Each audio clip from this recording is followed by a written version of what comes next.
नमस्कार, KP news 24/7 में आपका स्वागत है। मैं हूं पूजा आपके साथ। आइए सबसे पहले देखते हैं मुख्य समाचार। भालकी रेलवे स्टेशन पर महाराष्ट्र के एक व्यक्ति ने नशे की हालत में स्टेशन मास्टर के साथ की मारपीट।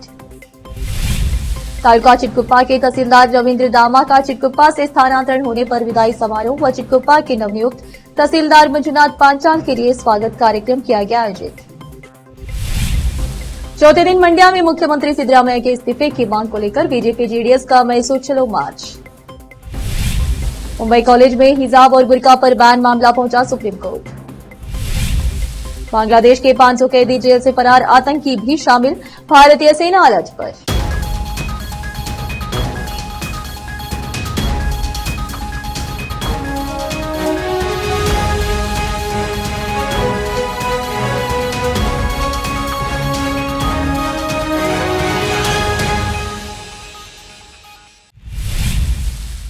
अब समाचार विस्तार से।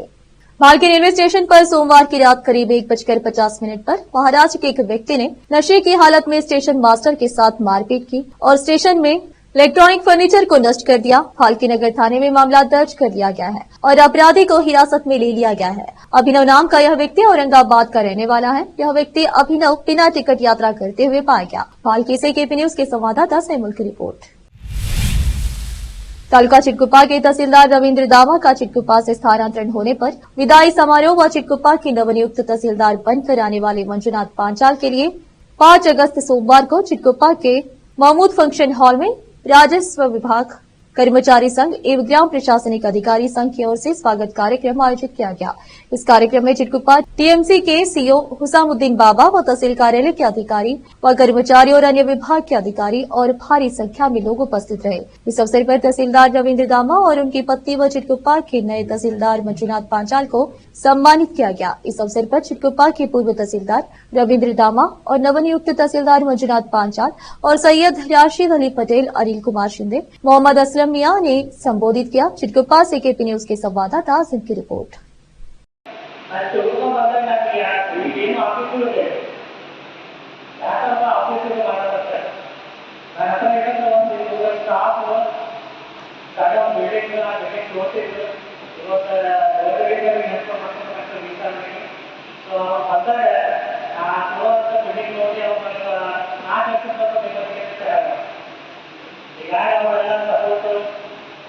ಹಾಗೆ ಸಾರ್ವಜನಿಕ ತುಂಬಾ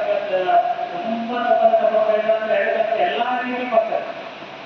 ನಾನು ಯಾವುದೇ ಒಂದು ಕರ್ನಾಟಕವಾಗಿ ಅಂತ ಸಂವಿಧಾನವಾಗಿ ಯಾವುದೇ ಒಂದು ಕಾರ್ಯಕ್ರಮ ಕೇಂದ್ರಬಿಂದುವಾಗಿರುವಂತ ಮತ್ತು ನಿಕಟಪೂರ್ವ ತಹಸೀಲ್ದಾರ್ ಹಾಗೂ ಗ್ರಾಮದ ದಂಡಾಧಿಕಾರಿಯಂತ ಕುಟುಂಬ ತಾಲೂಕಿನ ದಂಡಾಧಿಕಾರಿಯಂತ ನನ್ನ ನೆಚ್ಚಿನ ಸ್ನೇಹಿತರಾದಂಥ ರವೀಂದ್ರ ದಾಮ ಅವರೇ, ಅದೇ ರೀತಿಯಾಗಿ ಅವರ ಧರ್ಮಪತಿಯವರೇ ಹಾಗೂ ಈ ನನ್ನ ದಕ್ಷಿಣ ಕಚೇರಿ ಎಲ್ಲ ಸಿಬ್ಬಂದಿಯವರೇ, ಅದೇ ರೀತಿಯಾಗಿ ಈ ಚಿಟಕುಪ್ಪ ನಗರದ ಎಲ್ಲ ಗ್ರಾಮದ ಗಣ್ಯ ವ್ಯಕ್ತಿಗಳೇ, सभी की निगाहें राजभवन पर है क्योंकि राज्यपाल थावरचंद गहलोत मैसूर शहरी विकास प्राधिकरण मोड़ा में साइट आवंटन घोटाले में सीएम सिद्धरामैया के खिलाफ मुकदमा चलाने की मंजूरी की मांग वाली याचिका पर फैसला कर सकते हैं। सिद्धरामैया ने मंगलवार को कोप्पल और विजयनगर की अपनी निर्धारित यात्रा रद्द कर दी, जिससे अटकलें तेज हो गई कि गहलोत कोई कदम उठा सकते हैं। कथित मैसूर शहरी विकास प्राधिकरण मुड़ा साइट आवंटन घोटाले पर कर्नाटक के मुख्यमंत्री सिद्धरामैया के इस्तीफे की मांग करते हुए संयुक्त विपक्ष भाजपा और जेडीएस ने मंगलवार को अपना विरोध मार्च जारी रखा। पैदल मार्च ने सिद्धरामैया की पत्नी पार्वती सहित मुड़ा द्वारा भूमि खोने वालों को साइटों के कथित फर्जी आवंटन को उजागर करने की मांग की है। मैसूर चलो विरोध का चौथा दिन यहां के पास के जिला मुख्यालय शहर तक पहुंचने के लिए 20 किलोमीटर की दूरी तय करने का कार्यक्रम है। भाजपा के प्रदेश अध्यक्ष और विधायक बीवाई विजय, पूर्व मुख्यमंत्री सीएन अश्वत्थ नारायण, विधानसभा में विपक्ष के उपनेता अरविंद बेलाद, दोनों दलों के कई विधायकों, नेताओं और कार्यकर्ताओं ने मार्च फिर से शुरू होने पर हिस्सा लिया। सुप्रीम कोर्ट में बॉम्बे हाई कोर्ट के उस आदेश को चुनौती देते हुए याचिका दर्ज की गई है जिसमें चंबेलो कॉलेज द्वारा कैंपस में बुर्का, हिजाब या फिर नकाब पहनने पर लगाए गए प्रतिबंध को बरकरार रखा गया था। सीजेआई डीवाई चंद्रचूड़, जस्टिस जेबी परदीवाला और मनोज मिश्रा ने भरोसा दिलाया कि जल्द ही इस मामले को लिस्ट किया जाएगा। कोर्ट ने कहा, हाँ, हम इस मामले में आपको डेट देंगे और मामले को सुनेंगे। चेंबूर स्थित एनजी आचार्य और डीके मराठे कॉलेज के 9 छात्रों ने कॉलेज के एक नोटिस के खिलाफ बॉम्बे हाईकोर्ट का दरवाजा खटखटाया था, जिसमें उन्हें जून से शुरू होने वाले नए शैक्षणिक वर्ष से नए ड्रेस कोड का पालन करने का निर्देश दिया गया था। इस नोटिस में कहा गया था आपको कॉलेज में फॉर्मल या फिर डिसेंट ड्रेस का ड्रेस कोड फॉलो करना है, जिसमें किसी के धर्म का पता न चले, इसलिए आप बुर्का, नकाब, हिजाब, कैप, बैज आदि कुछ नहीं पहनेंगे। वहीं लड़कों के लिए केवल फुल या हाफ शर्ट और नॉर्मल ट्राउजर और लड़कियों के लिए कोई भी Indian western non revealing dress पहनने की इजाजत होगी। लड़कियों के लिए कैंपस में चेंजिंग रूम है। याचिका में कहा गया है कि मुंबई विश्वविद्यालय से संबद्ध और महाराष्ट्र राज्य की सहायता से चलने वाले कॉलेज के पास इस तरह के प्रतिबंध लगाने से जुड़े निर्देश जारी करने का कोई अधिकार और शक्ति नहीं है और यह नोटिस कायम नहीं रखा जा सकता है। अब फिलहाल लेते हैं छोटा सा ब्रेक। हिंदुस्तान के हर कोने में हम हैं मौजूद। 24 घंटे हालात पर गहरी नजर, खबरों से जुड़े चुपते सवालात और आपको दिखाता है धार्मिक, सामाजिक, राजनीतिक, लोकल और इंटरनेशनल न्यूज की सबसे बेहतर कवरेज, जो आपको रखती है हर पल बाखबर। देश और दुनिया भर की खबर के लिए देखते रहें केपी न्यूज 24/7। ब्रेक के बाद आपका स्वागत है। आइए देखते समाचार। महाराष्ट्र के नागपुर में मंगलवार सुबह एक ईट फैक्ट्री में बॉयलर फटने से विस्फोट हुआ। इसमें एक युवक की मौत हो गई, जबकि 9 लोग घायल हो गए। पुलिस के मुताबिक मौदा तालुका स्थित इकाई में ईट फैक्ट्री में जोरदार धमाके के साथ बॉयलर फट गया। पुलिस ने बताया कि घायल लोगों को इलाज के लिए अस्पताल ले जाया गया है।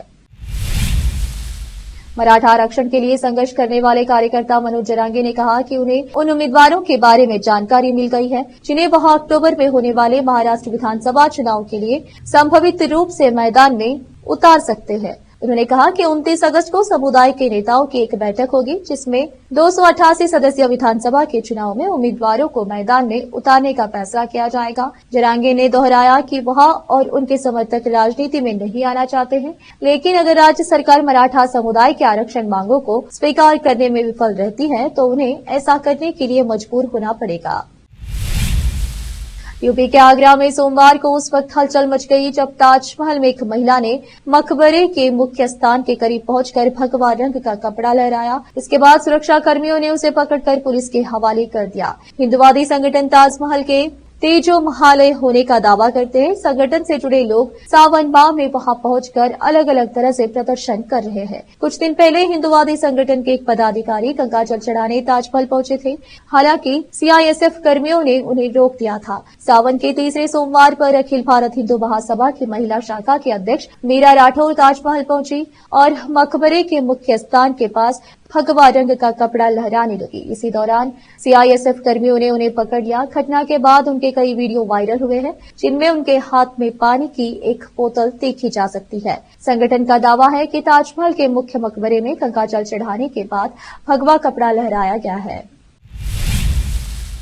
उत्तर प्रदेश के सुल्तानपुर पहुंचने के बाद कांग्रेस नेता राहुल गांधी पिछले सप्ताह एक मोची की दुकान पर गए थे। इस दौरान राहुल गांधी ने अपने हाथ से जूते की सिलाई की थी और बाद में मोची को एक मशीन भेजी थी। अब मोची रामचैत ने राहुल गांधी के लिए रिटर्न दिया है, जो राहुल गांधी को खूब पसंद आया है। मोची रामचैत ने चमड़े का काला जूता बनाकर भेजा है, जो राहुल को खूब पसंद आए। इसके बाद उन्होंने रामचैत को फोन किया और धन्यवाद दिया। हालांकि इस दौरान जब रामचैत ने राहुल को मालिक कहकर संबोधित किया तो उन्होंने टोक दिया और कहा कि मुझे मालिक नहीं भाई कहो। राहुल गांधी ने अपने एक्स अकाउंट पर एक वीडियो शेयर किया है और लिखा कि पिछले दिनों सुल्तानपुर से वापस आते वक्त रास्ते में जूतों के कारीगर रामचैत जी से मुलाकात हुई थी। उन्होंने मेरे लिए प्रेम भाव से अपने हाथों से बनाया एक बहुत ही कंफर्टेबल और बेहतरीन जूता भेजा है। राहुल गांधी ने कहा कि कामगार परिवारों के परंपरागत कौशल में भारत की सबसे बड़ी पूंजी छिपी है।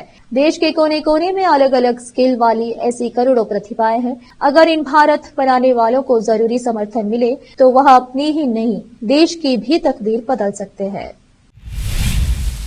केंद्रीय मंत्री शिवराज सिंह वैसे तो अक्सर हल्के फुल्के अंदाज में अपनी बात कह जाते हैं, लेकिन कई बार तो तमतमाते हुए विरोधियों की क्लास भी ले लेते हैं। सोमवार को राज्यसभा में कुछ ऐसा ही हुआ। शिवराज सिंह ने सोमवार को किसानों की आत्महत्या को लेकर कांग्रेस पार्टी पर जमकर निशाना साधा। उन्होंने विपक्ष पर भड़कते हुए कहा कि मैंने कहा था कि मुझे छेड़ोगे तो छोड़ूंगा नहीं। जब कांग्रेस अलग अलग राज्यों में सत्ता में थी तब किसान मारे गए थे। इनके सामने दिग्विजय सिंह बैठे हैं, इनके हाथ खून से सने हैं। 24 किसानों को मारा गया। अब फिलहाल एक और छोटा सा ब्रेक। हिंदुस्तान के हर कोने में हम हैं मौजूद। 24 घंटे हालात पर गहरी नजर, खबरों से जुड़े चुपते सवालात और आपको दिखाता है धार्मिक, सामाजिक, राजनीतिक, लोकल और इंटरनेशनल न्यूज की सबसे बेहतर कवरेज, जो आपको रखती है हर पल बाखबर। देश और दुनिया भर की खबर के लिए देखते रहें केपी न्यूज 24/7। ब्रेक के बाद आपका स्वागत है। आइए देखते समाचार। भारत के पड़ोसी देश बांग्लादेश की स्थिति सुधारने का नाम नहीं ले रही है। छात्र प्रदर्शन के नाम पर हो रही हिंसा बांग्लादेश में चरम पर है। सोमवार को पीएम शेख हसीना के इस्तीफे के बाद सत्ता सेना के हाथ में चली गई, लेकिन प्रदर्शनकारी सेना की सत्ता को भी ठुकराकर हिंसा पर उतारू है। हिंसक भीड़ ने जेल को भी नहीं छोड़ा और आग लगा दी। इस दौरान करीब 500 कैदी फरार हो गए। बताया जा रहा है कि इन कैदियों में कई आतंकी भी शामिल है। ऐसे में भारतीय सेना अलर्ट मोड पर है। भारत में चल रहे मानसून सत्र के दौरान आज बांग्लादेश के मुद्दे पर चर्चा हो सकती है। बांग्लादेश की मीडिया से आ रही खबरों के मुताबिक देश में तख्ता पलट होने के बाद हालात और व्यवस्था चरमरा गई है। इस बीच देश की जेल भी खाली हो रही है। हालातों पर काबू पाने के लिए बांग्लादेश में रविवार शाम 6 बजे से ही कर्फ्यू लगा दिया गया था, लेकिन सोमवार को कर्फ्यू तोड़कर उपद्रवियों ने शेख हसीना का घेराव किया था। कर्फ्यू के दौरान ही उपद्रवी डंडा लेकर शोरपुर की जेल में घुस गए और जेल से करीब 500 कैदियों को बाहर कर दिया। बांग्लादेश से भाग कर आई कि पूर्व प्रधानमंत्री शेख हसीना अब कहां रहेंगी। सूत्रों के हवाले से खबर आ रही है कि शेख हसीना ने फिलहाल भारत में ही रहने की इच्छा जाहिर की है। भारत सरकार ने शेख हसीना से अपना आगे का प्लान बताने के लिए कहा है। दरअसल शेख हसीना यूके जाना चाहती है, लेकिन अभी तक कागजी प्रक्रिया पूरी नहीं हुई है। हालांकि भारत ने साफ कर दिया है कि शेख हसीना लंबे समय तक भारत में नहीं रह सकती। राष्ट्रीय सुरक्षा सलाहकार अजित डोभाल ने सोमवार को शेख हसीना से गाजियाबाद के हिंडन एयरपोर्ट पर जाकर मुलाकात की थी। तब उन्होंने भारत सरकार का स्टैंड बता दिया था। सूत्रों के मुताबिक शेख हसीना को मोदी सरकार ने अपना भविष्य खुद तय करने को कहा है। हालांकि शेख हसीना भारत में रहने की इच्छुक है, लेकिन सरकार ने स्पष्ट कर दिया है कि वह अनिश्चित काल तक यहां नहीं रह सकती। आखिर में फिर एक बार देखते हैं मुख्य समाचार। भालके रेलवे स्टेशन पर महाराष्ट्र के एक व्यक्ति ने नशे की हालत में स्टेशन मास्टर के साथ की मारपीट। तालुका चिटकुप्पा के तहसीलदार रविंद्र दामा का चिटकुप्पा से स्थानांतरण होने पर विदाई समारोह व चिटकुप्पा के नवनियुक्त तहसीलदार मंजुनाथ पांचाल के लिए स्वागत कार्यक्रम किया गया आयोजित। चौथे दिन मंड्या में मुख्यमंत्री सिद्धरामैया के इस्तीफे की मांग को लेकर बीजेपी जेडीएस का मैसूर चलो मार्च। मुंबई कॉलेज में हिजाब और बुर्का पर बैन मामला पहुंचा सुप्रीम कोर्ट। बांग्लादेश के 500 कैदी जेल से फरार आतंकी भी शामिल, भारतीय सेना अलर्ट पर।